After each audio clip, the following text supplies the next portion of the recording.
Le manque de matricules et la non mise en solde sont entre autres les principales raisons du mouvement de grève qu'observe depuis plusieurs jours déjà la 3e promotion des sages-femmes, la 25e de l'École nationale supérieure, NS, et l'Institut national de la jeunesse et des sports, INGS, à la fonction publique. Ça fait pratiquement 2 ans pour certains, 3 ans pour d'autres, que nous sommes en attente non seulement des mises en solde, mais tenez-vous bien, mais aussi de la génération des matricules. Il y a même, je crois, la 25e promotion qui se retrouve des oubliés en fait, qui n'ont rien fait de mal. Ils ont composé leur dossier comme tout le monde, mais malheureusement, il se retrouve que ces derniers, leurs dossiers ont été égarés on ne sait où. Et donc du coup, ils sont dans une situation précaire, affectés pour certains, mais qui vivent dans des situations que l'on préfère ne pas nommer. Aussi, les sages-femmes déplorent la situation qu'elles endurent depuis 3 ans. La situation des sages-femmes aujourd'hui au Gabon est très déplorable parce que nous sommes de la promotion 2020. Jusqu'à présent, nous ne sommes pas soldés. Pour certains, nous n'avons même pas de numéro matricule à ce jour. Et la loi est sortie que pour être affecté, pour exercer maintenant, il faut que l'argent passe, que nous soyons soldés. Donc imaginez-vous, promotion 2020, nous sortons depuis 2020, à ce jour, pas d'affectation, pas d'argent, et nous sommes chez nous, ça fait 3 ans. Le ministère de la Santé est muet, et nous avons comme parrain notre ministre de la Santé qui est Guy Patrick Obiang. Et à ce jour, nous n'avons pas de nouvelles, pas de suite. La seule phrase que nous avons, c'est patienter. Et nous avons déjà assez patienté, nous allons déjà jusqu'à 3 ans à la maison. Toutes ces promotions en appellent au bon sens des autorités gabonaises sur la résolution de leurs revendications, synonyme de soulagement. Forte pression politique pour les entreprises et les gouvernements des pays du monde ce 5 juin 2023 à l'occasion de la Journée mondiale de l'environnement. Pour l'Organisation des Nations Unies, l'objectif visé à travers cette journée spéciale est de mettre un accent particulier sur les solutions à la pollution plastique. D'où le thème « Combattre la pollution plastique », un défi immense certes, mais pas insurmontable. Reconnaît l'ONU. Plus de 4 millions de tonnes plastiques sont produites chaque année et moins de 10% sont recyclées. Aussi, et d'après cette organisation, 9 à 23 millions de tonnes finissent dans les rivières, les lacs et les mers.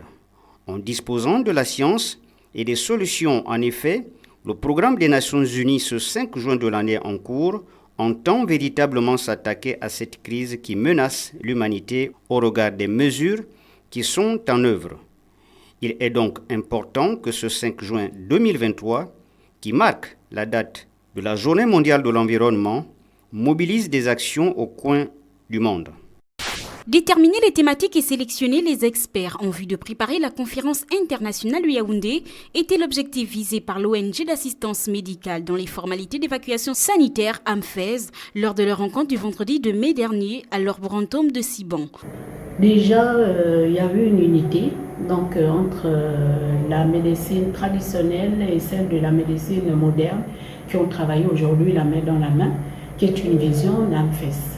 L'objectif de cette vision, c'est beaucoup plus aller au-delà, c'est que nous devions laisser un héritage à nos enfants, cet héritage qui est aujourd'hui la reconnaissance de la médecine traditionnelle soit enseignée dans les écoles et ensuite que nous puissions beaucoup plus valoriser et reconnaître également la médecine moderne pour que nous puissions travailler ensemble dans les années lointains. Les experts présents de l'initiative. Donc déjà nous voulons remercier la présidente de l'AMFES qui a très bien voulu nous inviter pour communier avec nos collègues donc, de la médecine traditionnelle sur les maladies endémiques. Donc il s'agissait pour nous de faire le point sur les questions de prévention et les questions curatives par rapport à nos communautés, parce qu'il faut rappeler que aussi bien la médecine traditionnelle que la médecine moderne, nous travaillons avec ou pour les communautés. L'objectif de cette rencontre, c'est que nous venons faire l'échange, nous les praticiens avec moderne. Donc quand même on a fait notre mieux. Sinon, nous, tradipraticiens, nous avions des remèdes préventifs et curatifs.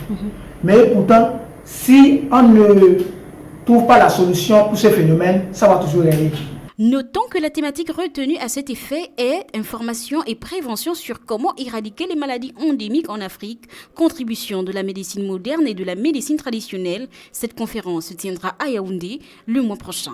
L'ancien candidat à la présidentielle de 2016 et président du parti politique Ensemble pour la République, Dieudonné Milama Mitogo, a au cours d'une rencontre avec la presse donné sa vision sur les questions d'actualité politique nationale, notamment les prochaines élections présidentielles, législatives et municipales. Nous sommes dans un processus électoral.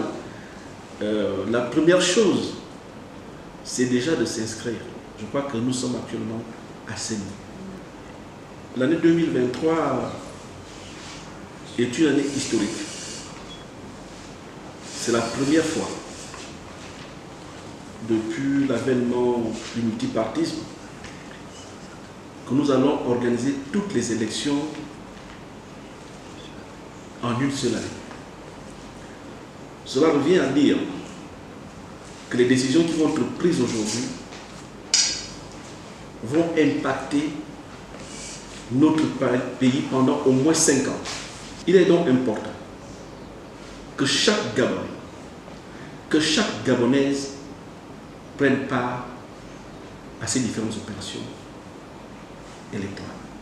Je voudrais après aussi lancer un deuxième appel aux Gabonais et aux Gabonaises qui sont aptes à exercer des fonctions politiques. Malheureusement, dans notre pays, on a souvent pensé que la politique c'est pour les uns, pour les autres, et la critique c'est pour certains. Je crois que l'occasion est donnée pour que ceux qui se sentent aptes puissent participer en tant que candidats à ces différentes consultations électorales. Il est à rappeler que l'opération de révision de la liste électorale, les inscriptions et radiations prendront fin le 8 juin. Les populations gabonaises en âge de voter sont ici invitées à s'y rendre massivement. Le rassemblement autour du chrétien élu vient de choisir son candidat pour la présidentielle d'août prochain. Il s'agit de Jean Donga qui s'est dit prêt pour le fauteuil tant convoité. Je suis citoyen et je suis interpellé par la situation de notre pays, une succession de crises. Et cette succession de crises nous interpelle tous, demande à chaque Gabonaise et Gabonais d'apporter sa contribution pour redresser notre nation.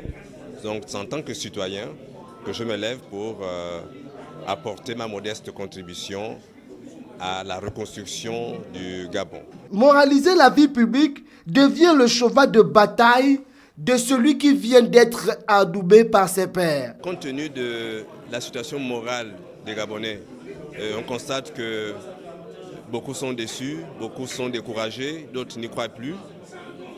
Mais je crois qu'on peut relever notre nation, on peut la reconstruire. Pour cela, je demande aux uns et aux autres de se lever, de s'unir à moi bien sûr, et ensemble nous allons faire en sorte que ce que nous admirons ailleurs puisse se passer chez nous, puisse le retrouver chez nous. Candidature saluée par le président du rassemblement autour du chrétien élu. Nous venons de terminer une cérémonie au cours de laquelle nous avons présenté notre candidat parce qu'au départ on avait organisé une élection primaire et puis le candidat qui a été élu, c'est celui que nous venons de présenter à la population gabonaise, c'est le candidat que nous allons soutenir à la prochaine élection présidentielle. Il est le candidat aussi bien des chrétiens que des non-chrétiens parce que ce qui compte, ce sont les valeurs qu'il incarne. Parce qu'il a un message, son projet de société, c'est un projet en fait rassembleur, c'est un projet attrayant pour le développement du peuple gabonais. Je voudrais d'abord m'adresser à la communauté chrétienne pour dire qu'il est temps que les chrétiens prennent leurs responsabilités. Il est temps que les chrétiens comprennent que ce n'est pas en étant dans nos 4 murs, en étant dans le jeûne, la prière, que nous allons changer ce pays. Ce pays, il n'est pas seulement le pays des non-chrétiens, il est le pays de tous les Gabonais. Il appartient maintenant à Jean Donga de convaincre l'ensemble des citoyens gabonais pour une victoire cash. C'est devant la population d'Ovindo que le président du Forum pour la défense républicaine, Joachim Tshipombo, a animé une causerie politique le week-end dernier. À l'ordre du jour, le calendrier devant fixer la tenue des élections générales. Nous avons essentiellement axé notre propos sur l'invite aux populations à aller se faire massivement enrôler, étant donné qu'il ne nous reste plus que quelques jours pour clôturer cet enrôlement. Mais aussi à exiger du gouvernement la prorogation du délai d'enrôlement. Joachim Bati n'a pas manqué de revenir sur les nombreuses difficultés rencontrées au cours de l'opération d'enrôlement que connaissent les populations et suggère plutôt. Parce que nous avons observé que dans certaines contrées de la République, les populations éprouvaient des difficultés à se faire enrôler, soit pour des raisons structurelles, soit parce que le matériel affecté ou commis à cet effet pour l'enrôlement éprouve des difficultés à enregistrer les données contenues dans les récépissés par exemple. Au regard de la forte présence des habitants d'Ovindo, il semblerait que le message serait passé. C'est dans la commune de Toum, au quartier 10 Soleil, que les populations seraient montées au créneau. En effet, ces derniers censurent de ne pas avoir vu leur nom sur les fiches électorales. Pour le centre de l'école publique, qui est l'un des plus grands centres du premier arrondissement, notamment dans le bureau 4, lorsque nous avons procédé, n'est-ce pas, à la vérification de nos noms, nous avons constaté qu'il y avait effectivement certaines fiches, au minimum 9 qui n'étaient pas affichées. Donc vous voyez qu'il y a, ce qui fait qu'il y a certains des compatriotes qui se sont rendus sur place, qui n'ont pas pu trouver leur nom. Les autres bureaux de vote, on a constaté aucunement nom, mais pour personnellement, ce que j'ai remarqué, le bureau 4, toutes les fiches ne sont pas affichées sur le tableau.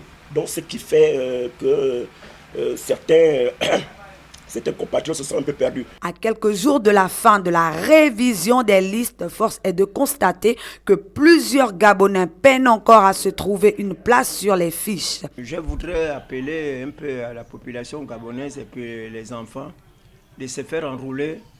Donc je demanderai à tout le monde et à tous les enfants de se faire enrôler. Par ailleurs, la population interpelle le ministère de l'Intérieur à prendre toutes les dispositions pour trouver des solutions à cette situation. C'est dans les locaux du Musée national que l'artiste Selka a ouvert la 2e édition du Selka Battle Dance le week-end dernier. Un concept qui a pour objectif venir en aide aux enfants de familles démunies et orphelins en leur apportant des kits scolaires, alimentaires et sanitaires. Alors pour la 2e édition cette année, nous voulons apporter de l'aide aux orphelins et aux enfants des familles démunies.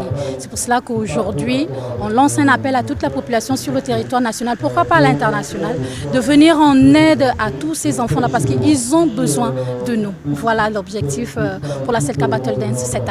La première édition s'était très bien passée. C'est vrai que c'était une idée sur un coup de tête.